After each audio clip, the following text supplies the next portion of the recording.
nuevo en el programa Calle Libertad. Recordamos, tenemos una invitada de lujo, Silvia Tubio, redactora de La Voz de Cádiz. Y estábamos repasando un poco su vida y habíamos quedado que había hecho un pequeño viaje de un par de años o así. 4 añitos. 4 añitos. 4 añitos. Pues no fue tan cortito, ¿no? No fue corto. Por la zona de Murcia, Cartagena, y por fin vienes a Cádiz. ¿Cómo se produce eso? Pues se produce de una forma muy fácil. Nos enteramos en el grupo en el grupo de comunicación al que yo pertenezco, que abrían un periódico nuevo aquí en Cádiz, una apuesta editorial de vocentos en una zona a la que siempre habían querido llegar y asentarse, y es que no me lo pensé. Claro. O sea, me faltó irme llorando a la puerta de la jefa de Recursos Humanos para decirme por Dios, ¿no? Digo, mi oportunidad no es solo de regresar a... no estar, ya no lo pensaba tanto como estar cerca de mi tierra, Sevilla, como de regresar a una tierra que adoro, ¿no? Que he vivido y la he querido desde chica, ¿no? Y fuisteis todo un grupo nuevo, ¿no, Silvia? Claro, era un periódico nuevo. ¿Y quién dirigía? Bueno, la directora de hasta el año pasado ha sido Lalia González. Ha sido Santiago. Siempre entonces Lalia desde el principio. Siempre fue la directora. Vale. Hasta que, bueno, pues el año pasado tuvimos que hacer ajustes de personal, pues bueno, pues como todos los medios, como están todos los medios, toda la prensa. Y reducimos la plantilla, y bueno, pues Lalia la encomendaron otras tareas dentro del grupo, y en este momento pues un poco es la que tutoriza y trabaja a nivel de grupo, a nivel andaluz, ¿no? Bueno, Silvia, yo creo que el repaso de tu vida ha sido bastante completo. Tú eres una persona que te has dedicado sobre todo a sucesos y tribunales en La Voz, y que por eso eres conocida, por eso te han premiado, y además has publicado cosas, yo creo que valientes y muy rigurosas. Y me gustaría que tocáramos esos temas que tú has tratado en tus artículos y en tus redacciones, etcétera. Por ejemplo, un asunto que trataste con bastante profundidad fue el Plan Bahía Competitiva. ¿Eso era un plan que consistía en qué cosa? A ver, el plan Bahía Competitiva nace como respuesta sobre todo a raíz del cierre de Delphi y la sangría laboral que supuso el cierre de esa factoría, pues como una especie de plan para incentivar la llegada de nuevas empresas al marco de la bahía, para desarrollar un tejido industrial que a día de hoy pues sigue siendo bastante escaso, ¿no? Y que fuera un poco, bueno, pues ese leitmotiv o ese motor para atraer, ¿no? Y ese plan Bahía Competitiva se enmarca dentro de unos planes a niveles estatales, que realmente son los que mueven el dinero, los fondos, ¿no?, del Ministerio de Industria, que no solo están en Cádiz, sino están en distintas zonas geográficas de España donde existen pues serios problemas para desarrollar tejido industrial y para crear empleo, ¿no? En el caso de Ferrol, o en el caso de este en concreto de Cádiz, ¿no? Y bueno... Teóricamente es un dinero público que se... Correcto, es un dinero público, para que la gente lo entienda muy clarito, es dinero público que se inyecta para atraer empresas, a empresas a las que se les conceden una serie de beneficios, incentivos y tal, para facilitarles la llegada. Ellos aterrizan, montan esas empresas, y con la idea de que creen empleo en la zona y estable, ¿no? En este caso era para sustituir incluso in situ la fábrica que se cerró de Delphi, ¿no? Más que coger a la factoría de Delphi, la idea era que empezaran a llegar proyectos empresariales, ¿no? Y que empezaran, bueno, pues a empezar a desarrollar, entre otras cosas, porque, bueno, existen unos acuerdos firmados con los trabajadores de Delphi, que es lo que están vienen reclamando los que no han podido ser recolocados ni se les ha buscado una solución, que creo que están en torno a unos 600, que vienen recordando que efectivamente tienen un acuerdo firmado con la Junta de Andalucía en el que se les iba a buscar una salida laboral a todos ellos, ¿no? Y efectivamente pues no se ha producido, ¿no? Y hay un porcentaje importante de ese colectivo que a día de hoy sigue con un futuro incierto y sin nada, ¿no? Pero efectivamente el Plan Bahía, bueno, pues se creó para impulsar, desarrollar, y bueno, pues a día de hoy ese plan se encuentra en sede judicial y se encuentra investigando, se ha seguido desarrollando. Es más, el Plan Reindus y todos esos planes de desarrollo industrial. O sea, había más, además del Plan Bahía Competitiva. Sí, el Plan Bahía Competitiva es un plan a nivel local, sí, pero ese Plan Bahía Competitiva se dota de presupuestos a través del Plan Reindus. de reindustrialización, que son planes que vienen aprobándose a través del Ministerio de Industria. Y esos planes son ya mucho más antiguos que el Plan Bahía Competitiva. Y, ¿qué pasó en la realidad? Bueno, pues el Plan Bahía Competitiva se encuentra en este momento, como digo, en sede judicial y se está investigando, donde han ido a parar pues en torno a 25, 26 O sea, porque millones. se entregaron esos fondos públicos, ¿por valor de cuánto, Silvia? Pues la cifra que en estos momentos consta en las diligencias y que la que se está hablando está en torno a 25, 26 millones. 25 millones, sí, 24 millones y pico, 25 millones. ¿A una o a varias empresas? En principio, el montante todo de ese dinero se le reclama a un empresario con ramificaciones en otro grupo de empresarios, ¿no? Si lo podemos dividir, serían dos empresarios. Si bien la parte más gorda se le reclama al principal implicado en esto, que es un empresario gallego, ¿no? Que además estuvo en la cárcel.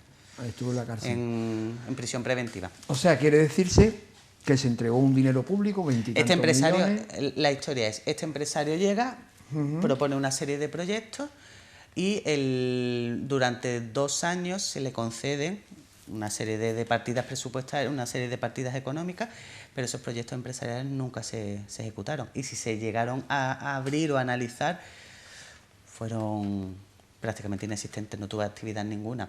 La historia está ya cuando efectivamente el propio Ministerio de Industria, a través del boletín oficial a través del BOE, le reclama el reingreso de 14. Porque se comprueba que no hay nada. ¿Qué pasaba con Alcalá? ¿Qué pasa? ¿Que desvió también el sitio donde se iba a instalar? Exactamente, esa es una de las patas de la investigación que está en estos momentos en el juzgado número 4 de Cádiz, ¿no? Que es el que lo está instruyendo las diligencias, ¿no? Este empresario en concreto, él tiene trato y tiene relación con Antonio Perales. Antonio Perales es uno de los imputados en la causa, que era pues el gerente del Plan Bahía Competitiva, ¿no?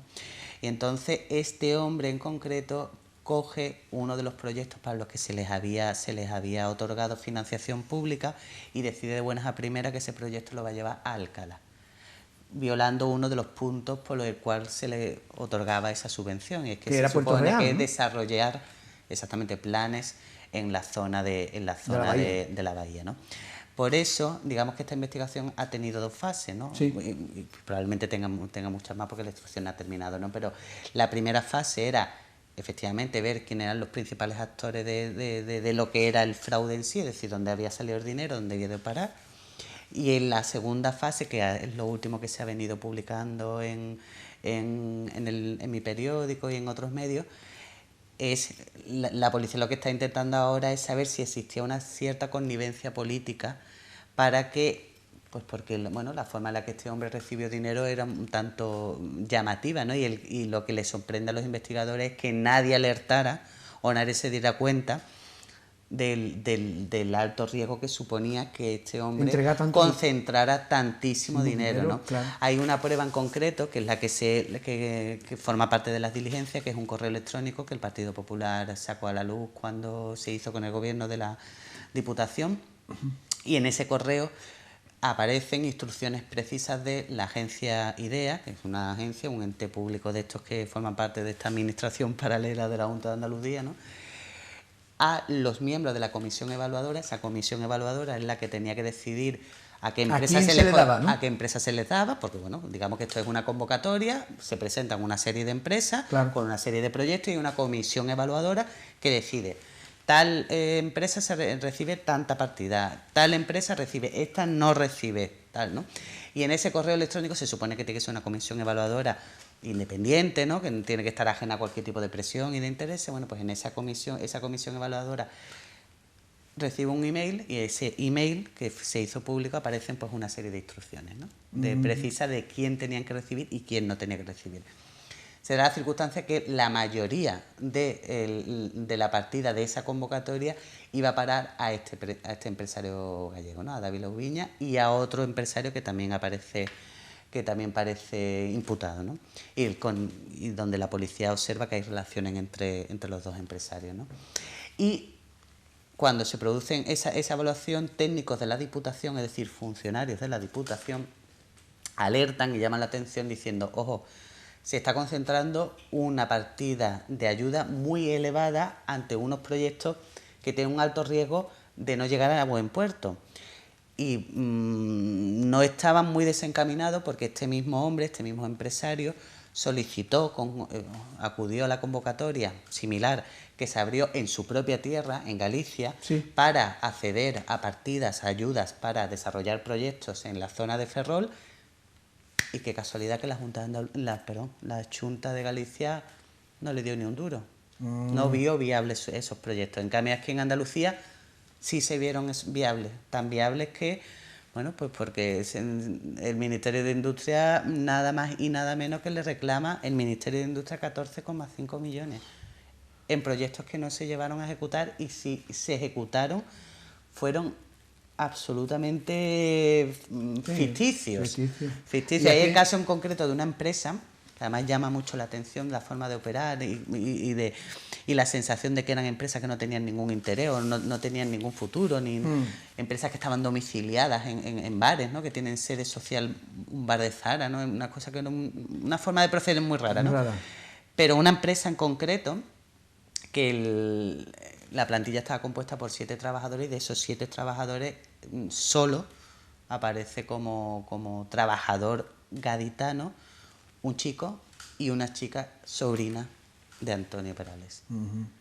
Que ese es un poco el hilo del que está tirando la policía para saber si existía algún tipo de connivencia política. Bien, eso es lo que te iba a preguntar, si había, si se sabe, eso es lo que se está investigando ahora. Eso es lo que se está investigando, de ahí que en los últimos pasos se haya imputado a la antigua cúpula del Ministerio de Interior, del Ministerio de Industria, para saber, bueno, pues porque la policía lo que se pregunta es como que nadie se dio cuenta, y es que en concreto este gallego no estamos hablando de una persona que recibió dinero para una serie de empresas o para una serie, perdón, de proyectos en un año y no funcionó.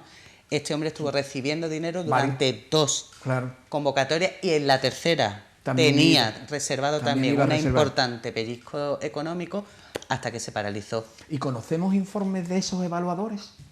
¿El por qué o qué criterios usaban? ¿Hay documentación sobre eso? ¿Eso era una reunión? Es que el email, de cómo procedían eso, nada. Además, la mesa que conforma esa comisión evaluadora, salvo una persona, todos han pasado ya por sede judicial para ser interrogados en calidad de imputados. ¿De dónde procedían? ¿De algunas instituciones de Estamos hablando, por un lado, interrogada en calidad de imputada ha estado la gerente provincial de la agencia IDEA, ente o agencias de la que parten esas instrucciones.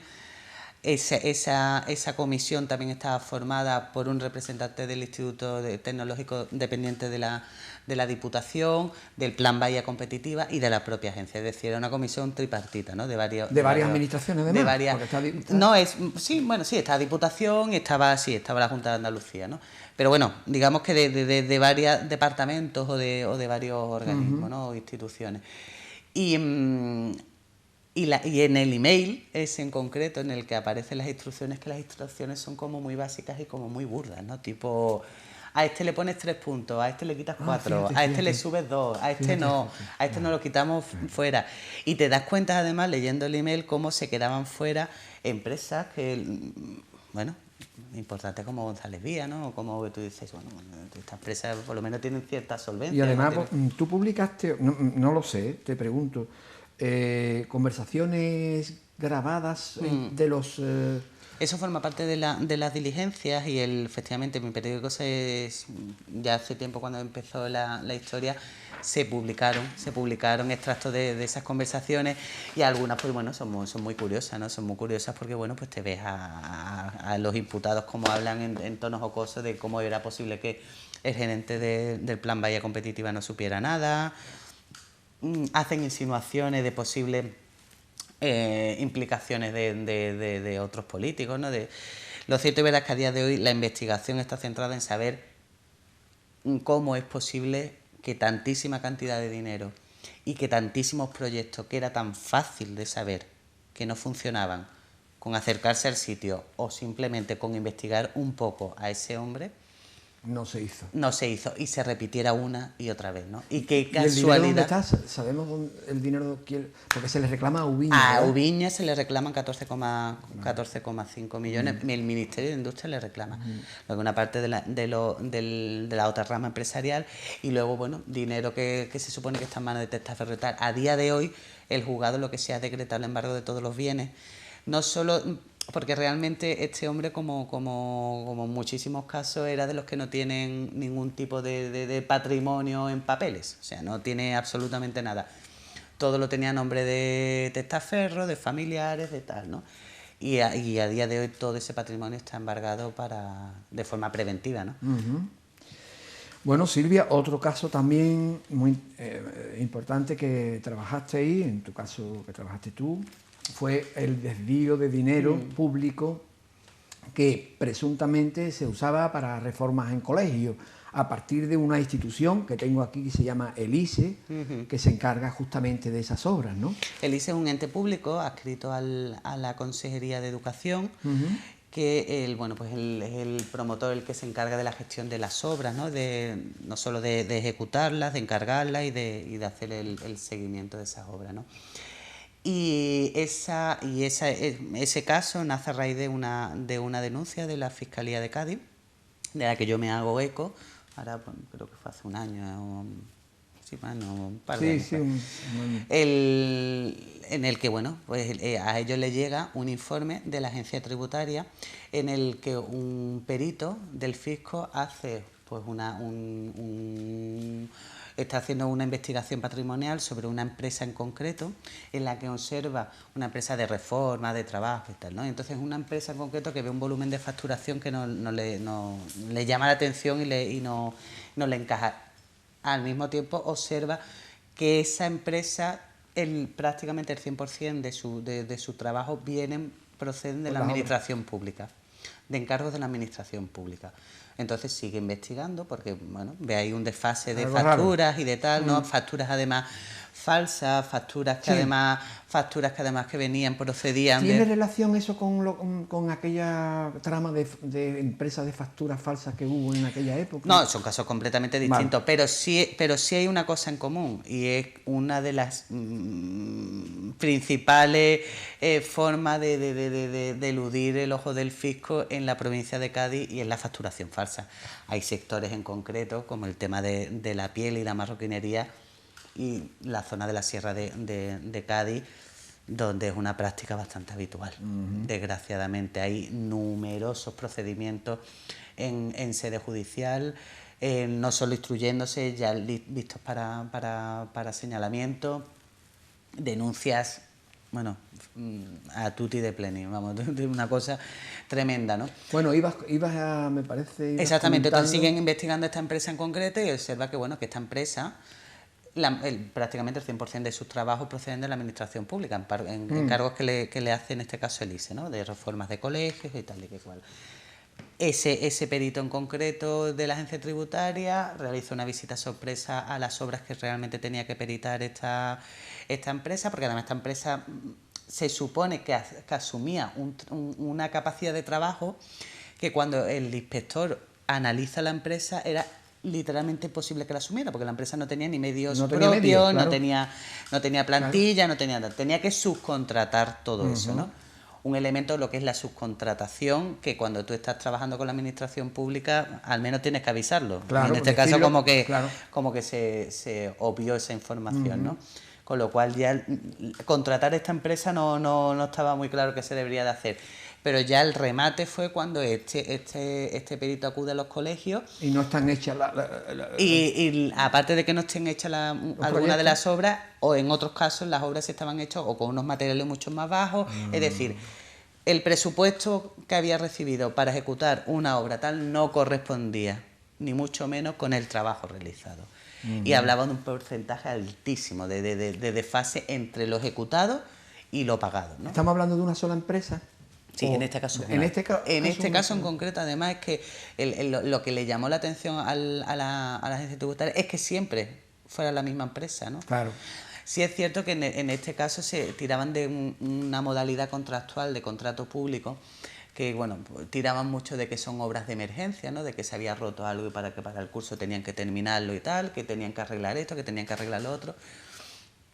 Y que bueno, pues esa modalidad contractual lo que te permite es que tú puedas contratar prácticamente a deo, no tengas que sacar un concurso público y tal, ¿no? Se puede entender Según también la como ley. un truco para no tener Exactamente. que... Pero bueno, digamos que son los resquicios legales que se utilizan Bueno, son los resquicios legales, efectivamente. para esto, ¿no? Y llamaba la atención que siempre fuera la misma, ¿no? Y en este momento, bueno, pues igualmente siguen en instrucción y el principal imputado en este caso es el gerente provincial del ISE de Cádiz, ¿no? Que era como la persona o el responsable que debía de haber detectado qué estaba pasando, ¿no? ¿Nombrado por la Delegación de Educación, quizás? Sí. En este caso, la Delegación de Educación. Más que la delegación, en este O tipo la de Dirección nombramientos, este tipo de nombramientos es complicado de saber de dónde Claro. proceden, Sí. porque estamos hablando de, bueno, Sí, puede ser una dirección general o puede ser influencia te puede de- llegar o puede ser recomendado de lo que exactamente. estamos hablando, ¿no? Pero en este caso sí, además curiosa la reacción que tuvo la Delegación Provincial de Educación. Yo recuerdo cuando saqué la noticia, que fue ¿Tú llamaste o fue para una preguntar? nosotros como sí, siempre nosotros hacéis? llamamos, ellos nos dijeron que sí, que tenían constancia de la denuncia y que era cierta y que bueno, pero que no estaban de acuerdo con los términos ni con la evaluación que había hecho la agencia tributaria. Bueno, bien. Publicamos nosotros, fue una de las exclusivas nuestras de La Voz de Cádiz, la publicamos y tal, y hubo una rueda de prensa de la anterior delegada provincial de Educación, Blanca Alcántara. Fue bastante tensa, ¿no? Porque prácticamente era una rueda de prensa de cada camino, era como en el que negaban una y otra vez que no se habían llevado ni un duro, que las obras estaban hechas y tal y que cual. Bueno, lo cierto y verdad es que meses después los técnicos, un par de técnicos de allí fueron despedidos por el ISE. ¿Y dijeron que por lo que era? Nunca se supo. No, yo lo publiqué, que habían sido 2 despedidos. Y recuerdo que bueno, que hubo informaciones en las que ya se giraba un poco, ¿no? Digamos que el gerente provincial pasaba de ser una víctima a que todas las acusaciones se centraban en él, ¿no? Y ya era como, bueno, vale. Y bueno, hay un elemento tal que hubo 2 técnicos, uno de ellos era la mano derecha de este hombre, que fue despedido, y además técnicos que recurrieron su despido, ¿no? Con lo cual no tenían que estar muy contentos en el ISE con el trabajo que estaban haciendo, ¿no? Silvia, me dicen que nos quedan solamente 5 minutos y no hemos tocado en realidad el tema por el que te premiaron, ¿no? El año pasado, ¿no? Que es el clan de los Flores. A mí no sé, hablar de esto me estremece porque es un clan preparado desde siempre para cometer actos criminales. ¿Quiénes eran los Flores? El clan de los Flores, el clan de los Flores es una familia de origen de Huelva, aunque es una familia nómada de la que estuvo pululando por toda España, pero es originaria de Huelva.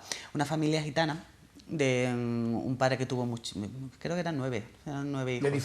De diferentes madres, y bueno, en fin, era toda una especie, en un sentido muy tribal, ¿no? Y de tribu, que iban jornaleros que iban trabajando en las campañas de agrícolas, temporeros, iban cambiando de un lado a otro, y que durante durante la década de los 80, principios de los 90, pues protagonizaron una etapa de la crónica negra bastante dura, ¿no? Se les conoció como la banda de la carretera, el padre y 4 de los hijos, ¿no?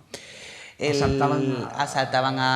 les conocía por asaltar a camioneros en las carreteras, turistas, bueno, y una asaltada horrible de delitos, ¿no? Esta gente, uno de los hijos muere en un tiroteo, un enfrentamiento con la policía, mientras van a ser detenidos, y la banda la mandan a prisión, bien. Y hace unos años aquí comienzan a reproducirse una serie de asaltos muy similares, y fuimos nosotros, nuestro periódico, los que descubrimos la verdadera identidad de esta gente, ¿no? Y que eran precisamente unos delincuentes que aprovechaban que el mayor de los hermanos, que también acabaría falleciendo en un tiroteo con la policía, aprovechaban las salidas de los permisos de fin de semana desde la cárcel para cometer atracos, asaltos, a un estilo muy antiguo, ¿no? Al viejo estilo, ¿no? De escopeta, de coche corriendo y de una suma de violencia, ¿no? Y desgraciadamente en esa espiral de violencia loca en la que protagonizaron, una chiquita de Puerto Real murió acribillada. Accedieron a su finca. Nunca se ha tenido muy claro si lo que buscaban era robar o esconderse, porque habían pegado un robo muy cerca, en una parcela muy cercana. La chica sale asustada, ¿quién hay ahí? Que no sé cuánto, y con una sangre fría brutal la acribillan. Además ella cae, la familia suya estaba dentro, el hermano intenta salir a ayudarla, lo acribillan, la madre la acribilla. Fue una cosa Además, terrible, ¿no? violadores, ¿no? Y con Sí. agresiones sexuales. Y... Sí. Recuerdo un detalle que me contó uno de los policías que realizó la inspección ocular de la vivienda donde guardaban los botines y tal en Jerez. Y me dice, gracias al reportaje tuyo entendí, dice, porque bueno, conté los antecedentes, que en unos casos, bueno, pues fueron bastante, violaron a una chica y tal, ¿no? Dice, entiendo que tuvieran vídeos de contenido de violaciones y tal en su casa. Bueno, Silvia, no sé, creo que hemos terminado. Se ha pasado muy pronto. Se ha pasado prontito, Se ha pasado ¿no? muy pronto, la verdad. Yo rajo por las flores. yo rajo muchísimo, No, lo has explicado todo perfectamente y para mí pues ha sido un placer tenerte aquí. Muchas gracias por invitarme. Bueno, muchas gracias. Bueno, y a ustedes pues les espero al próximo programa de Calle Libertad. Hasta entonces, muy buenas tardes.